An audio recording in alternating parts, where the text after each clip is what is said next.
Apreciados hermanos, que tengan un buen día en el Señor. Seguimos con el estudio de la primera carta a los Corintios, capítulo 1, verso 10, en esta oportunidad.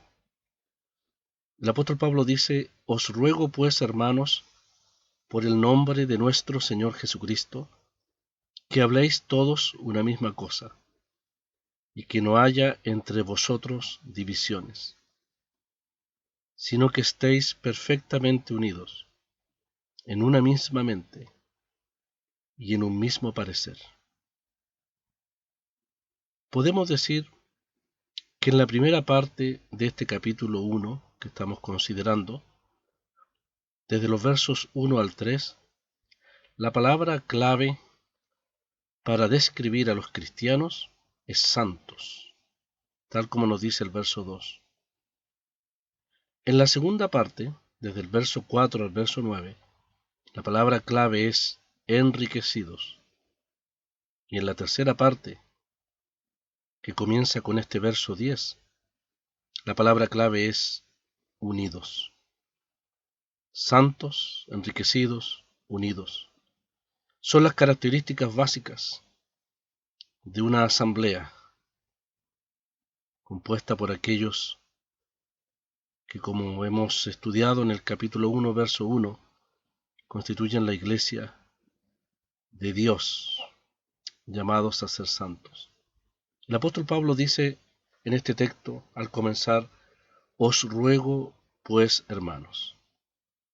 Esta palabra rogar tiene la misma raíz que paracleto, según los entendidos, una palabra que muchos cristianos amamos y conocemos. Es la palabra que se usa para referirse al Espíritu Santo como el Consolador, el Paracletos.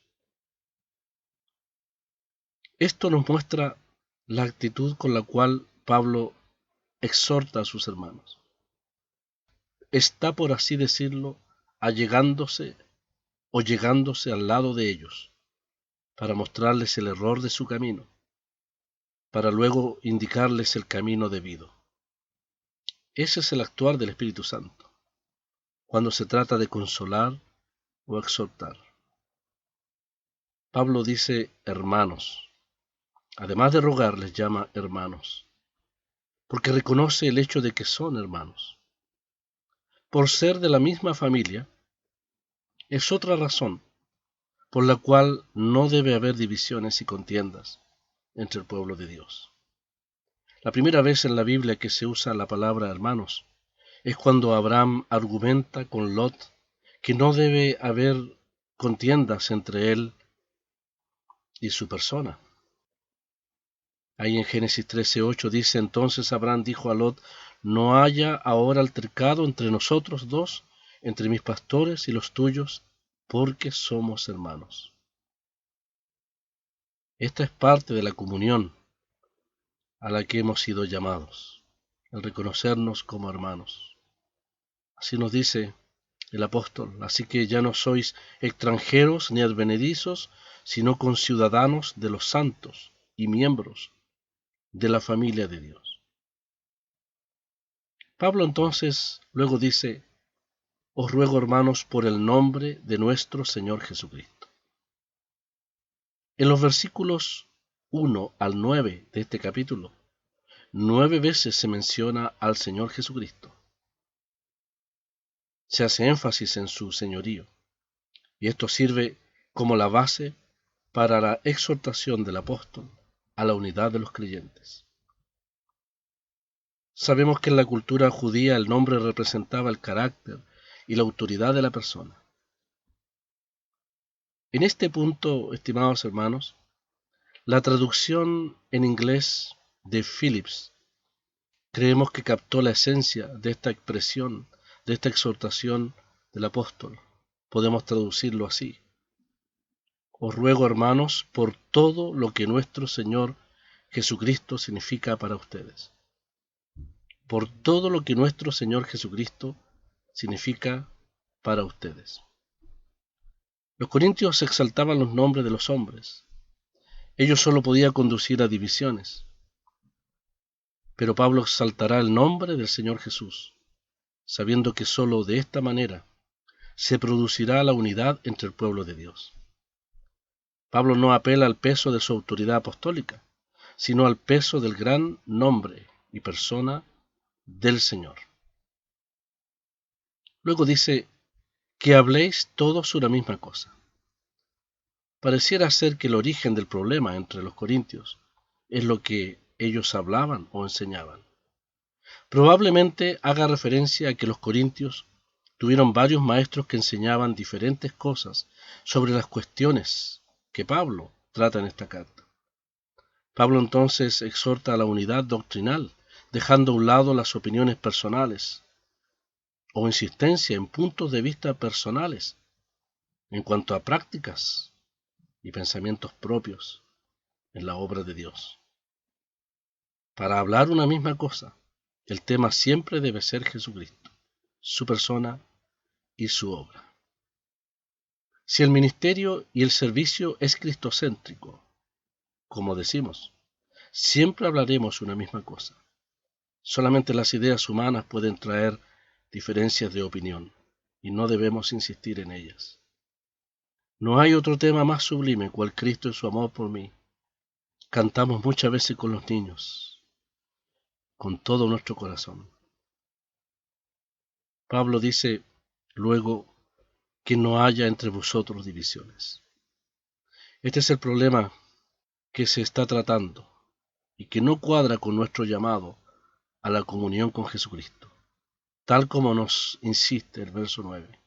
Hemos sido llamados a la comunión con nuestro Señor Jesucristo. La palabra divisiones aquí es cisma, que significa rasgar, como rasgar un vestido, según nos menciona el capítulo 9, verso 16 de Mateo. Nadie pone remiendo de paño nuevo en vestido viejo, porque tal remiendo tira el del vestido y se hace peor la rotura. En 1 Corintios 11, 18, la palabra dice, pues en primer lugar, cuando os reunís como iglesia, oigo que hay entre vosotros divisiones, y en parte lo creo, dice el apóstol. Y utilizando la figura del cuerpo, el apóstol dice en el capítulo 12, verso 25, para que no haya desaveniencia en el cuerpo, sino que los miembros todos se preocupen los unos por los otros. Las divisiones estaban tristemente rasgando la unidad de la iglesia y alterando el buen funcionamiento de ellos como cuerpo, como expresión local del cuerpo de Cristo allí en Corinto. El erudito en palabras del Nuevo Testamento, Vine, hace un estudio interesante sobre las palabras que hablan de divisiones en el Nuevo Testamento, para poder ordenar nuestros pensamientos al respecto. Comienza con una palabra que significa discusión, como en Hechos capítulo 15, verso 2. Como Pablo y Bernabé tuviesen una discusión y contienda no pequeña con ellos, se dispuso que subiesen Pablo y Bernabé a Jerusalén. Ahí está la palabra discusión. Luego sigue una palabra un poco más fuerte que es disensiones, que significa pararse aparte, tomar una posición clara y evidente. Así lo dice Gálatas 5:20. Habla de idolatrías, herejías, enemistades, pleitos, celos, iras, contiendas. Y ahí está la palabra disensiones. Disensiones. La palabra cisma, una triste palabra, es un poco más fuerte. Y luego termina con herejías. Se encuentra en el mismo pasaje de Gálatas 5:20. Pareciera ir de la mano. Disensiones y herejías, que significan una división madura, establecida y zanjada en el seno de la comunión entre los hermanos. Finalmente puede terminar en una secta. De allí entonces, hermanos, la tremenda necesidad de cuidarnos en el comienzo de una discordia entre hermanos. Proverbios 17:14 dice, el que comienza la discordia es como quien suelta las aguas. Deja pues la contienda antes que se enrede. Sabias palabras del escritor a los Proverbios. Seguramente estas divisiones manifestadas en el seno de la asamblea en Corinto podrían haberse debido a varios factores y lamentablemente pueden mantenerse en el tiempo, en el seno de cualquier iglesia local a través del mundo. Puede ser por ciertas preferencias personales de los creyentes, por ciertas habilidades de liderazgo, la retórica, la oratoria, el conocimiento. En segundo lugar, puede ser por celos y envidia de los creyentes por ciertos dones espirituales. En tercer lugar, puede deberse a la diferencia de los creyentes o a la diferenciación de los creyentes por categorías económicas, ricos y pobres, categorías sociales, esclavos y libres, y puede también deberse al orgullo racial de algunos creyentes, en los evidentes conflictos entre judíos y gentiles en el seno de una misma asamblea. Debemos recordar que Dios ha forjado una absoluta unidad en Cristo, según vemos en Efesios 4, del 4 al 6, un cuerpo, un espíritu, como fuisteis también llamados en una misma esperanza de vuestra vocación. Un Señor, una fe, un bautismo, un Dios y Padre de todos, el cual es sobre todos, y por todos, y en todos.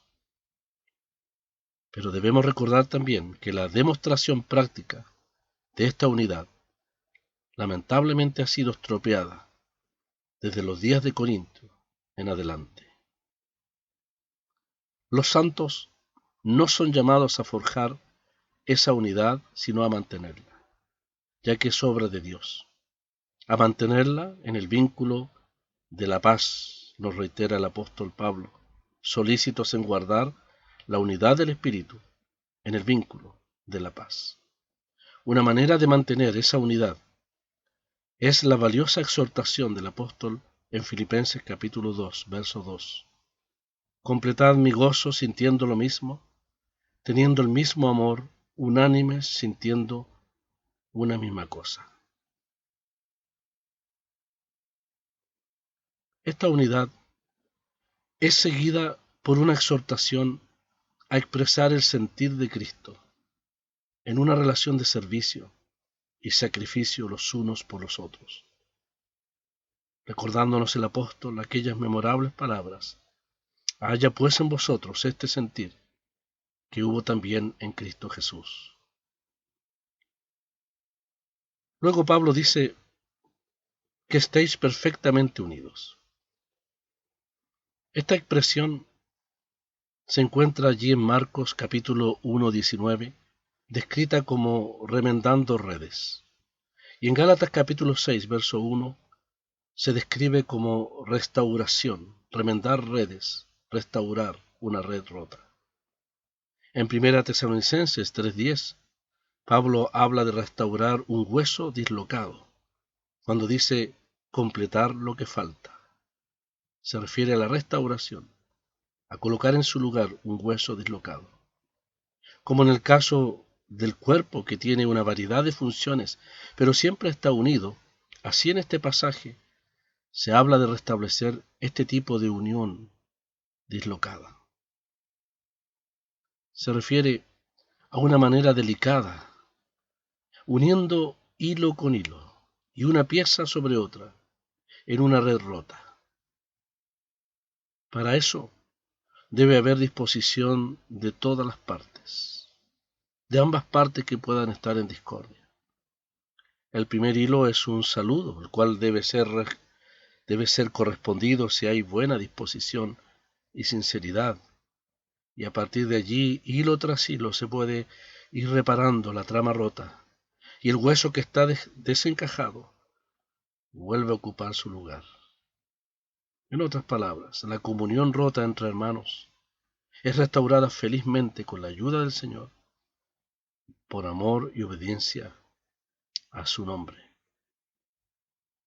Pablo termina diciendo en este importante texto para la iglesia local que estéis unidos en una misma mente y en un mismo parecer.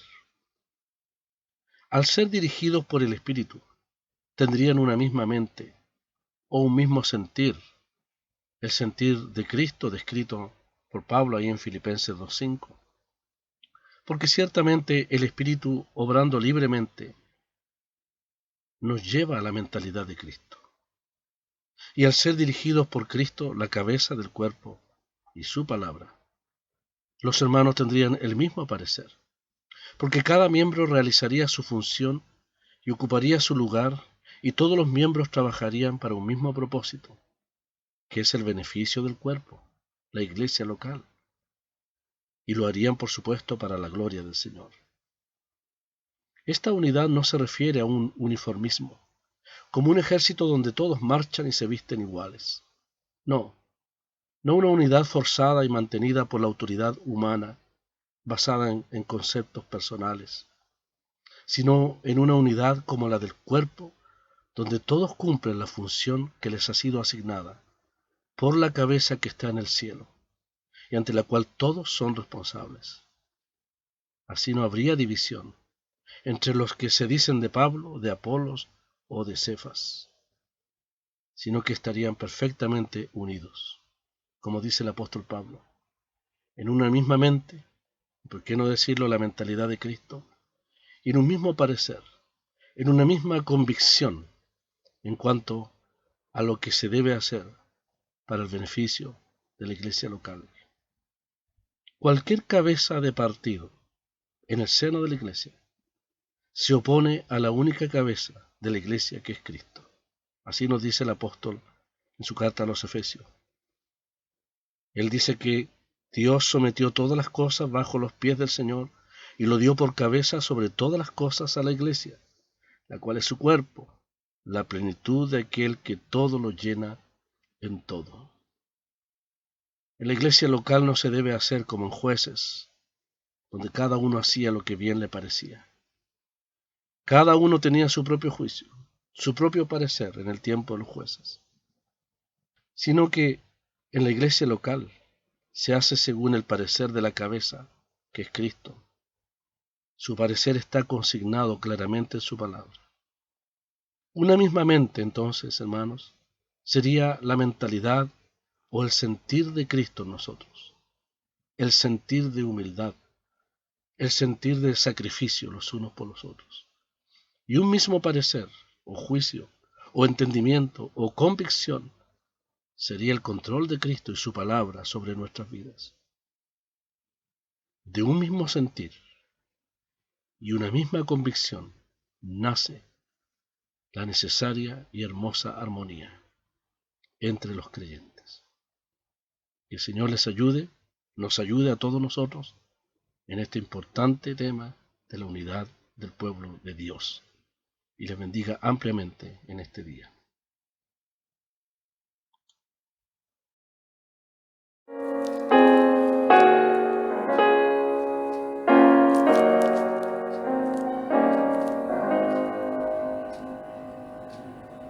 Oh, cuán gratas son las horas cuando yo me acerco a ti.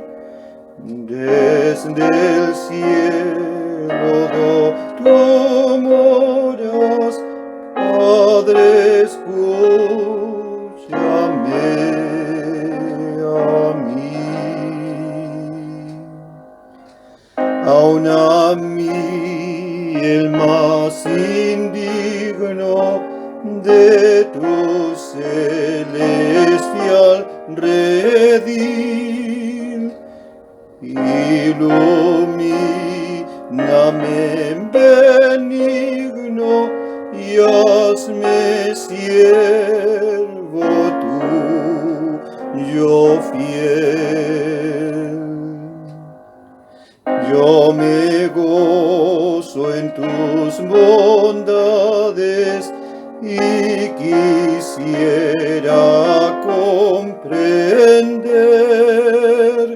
tus secretos y verdades, y en tu inmenso amor crecer.